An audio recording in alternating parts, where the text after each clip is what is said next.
চলো কালকে শপিং করতে যাবো। স্যার আপনার ব্ল্যাক টি। হ্যাঁ এখানে রাখো।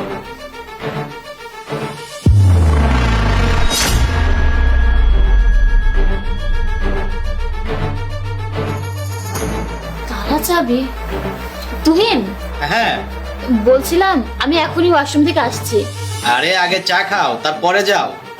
আমি এসেই চা খাবো, আমি এক্ষুনি আসছি, বেশি সময় লাগবে না, 2 মিনিট লাগবে। আচ্ছা ঠিক আছে, তাড়াতাড়ি আসো।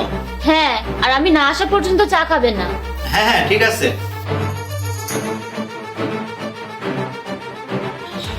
আরে এসব কি নাটক, আর চায়ে তালা লাগিয়ে দিয়েছো কেন? আরে ম্যাডাম শান্ত হন আর ধীরে ধীরে কথা বলুন। স্যার যদি এসব জেনে যায় তাহলে এর মাসুল আপনাকেই দিতে হবে, আর এই ভুলের মাসুল আপনাকে দিতেও হবে। আরে ম্যাডাম আমি আপনাকে বলতে চাই